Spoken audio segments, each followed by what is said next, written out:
يا أيها الذين آمنوا ادخلوا في السلم كافة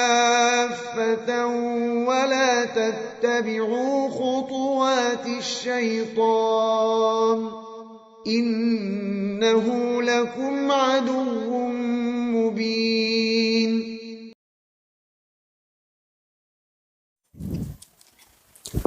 Apabila seorang melakukan beberapa larangan ihram, apakah dia harus melakukan fidyah sejumlah larangan yang dia lakukan atau cukup sekali fidyah? Paham? Pertanyaannya bagus ini. Kalau ada jamaah melakukan pelanggaran murokkab, murokkab itu apa? Bertumpuk-tumpuk. Dia potong rambut, dia potong kuku, kemudian dia yang lainnya, ya. Apakah bayar fidyahnya cukup satu sekali ataukah setiap yang dilanggar bayar fidyah?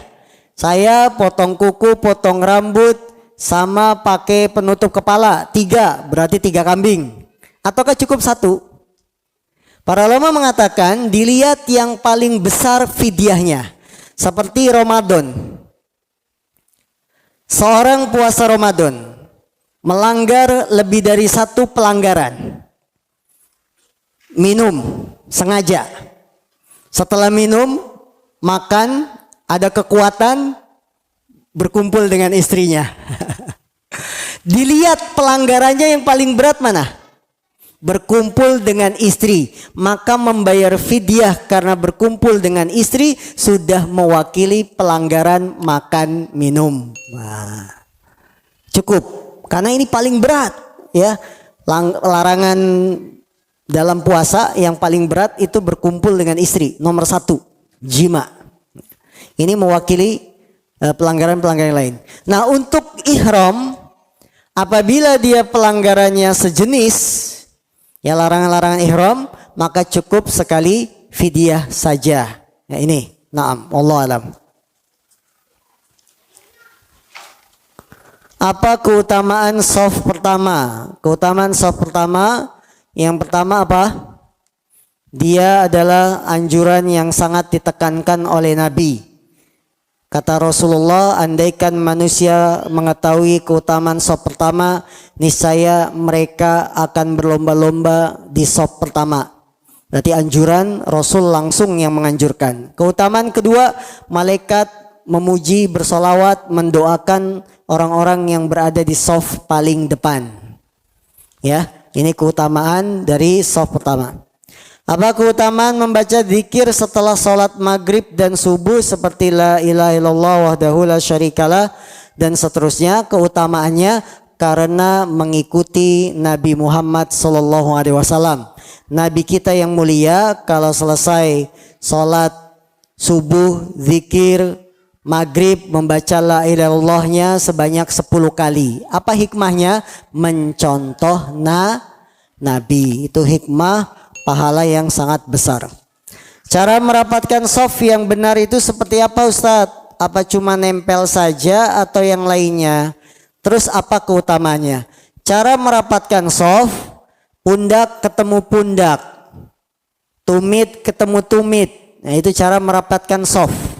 Bila memang mampu. Kalau tidak mampu, sesuai kemampuan saja. Karena kaki orang kan beda-beda. Ada yang kakinya panjang, untuk dirapatkan susah, atau dia gemuk, ngerapat susah, maka semampunya. Tapi pada asalnya bahwa merapikan shaf itu adalah dengan pundak ketemu pundak, kaki ketemu kaki. Keutamaan merapatkan shaf, menghindari perselisihan. Rasulullah mengatakan, kalian rapatkan shaf-shaf kalian atau kalian akan dijadikan oleh Allah berselisih hati-hati kalian. Jadi kalau kita rapat shaf itu tanda hati kita juga nyetel, nyatu, bersatu. Tapi kalau kita shafnya tidak rapat, tanda hati kita tidak satu, tidak sama. Kecuali pandemi, kalau pandemi lain ya. Karena ada anjuran jarak, itu lain lagi. Kita berbicara kondisi normal. Disunahkan bersedekah seberat rambut bayi saat akikah. Untuk pemberian sedekah diberikan kepada siapa dan batasan waktu pemberian sedekah.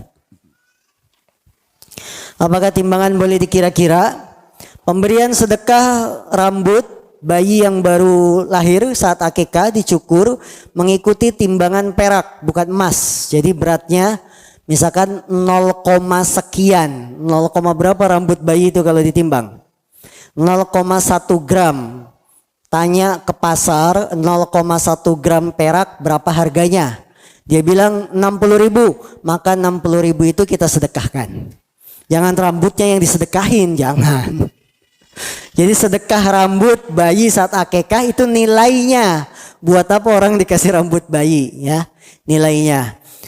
Waktunya kapan? Waktunya setelah dicukur ya si bayi pada tanggal 7, maka langsung disedekahkan. Ya tidak ditunda-tunda. Ini. Kemudian kepada siapa yang menerima sedekah? Orang fakir, orang miskin. Ini yang berhak menerima sedekah. Tadi bayar fidyah 1 kambing harus di sana atau boleh di lain hari sudah pulang di rumah? Harus di sana.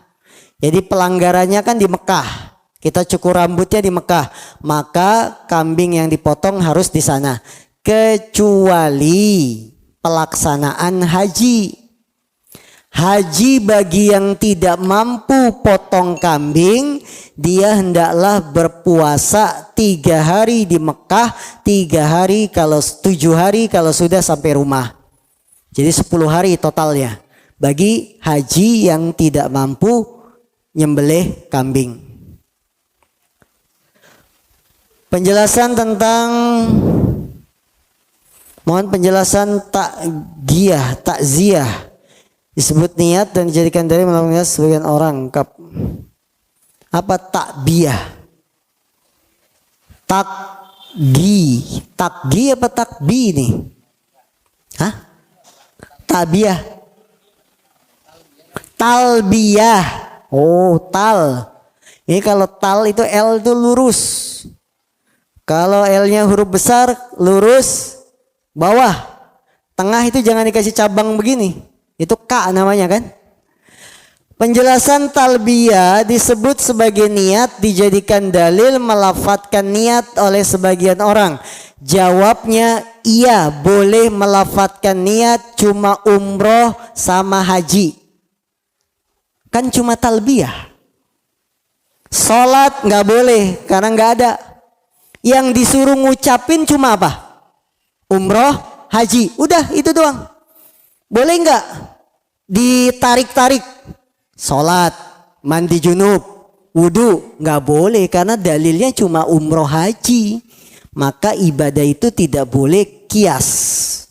Tidak boleh ditarik-tarik. Karena dalil talbiyah cuma untuk umroh dan haji. Boleh kita tarik ke sholat.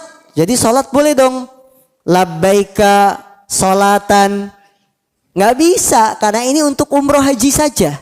Jangan ditarik lebih panjang lagi ke sholat, ke mandi junub, ke wudu, tayamum, puasa, zakat. Itu mah kebanyakan karena ini dalilnya cuma untuk umroh haji.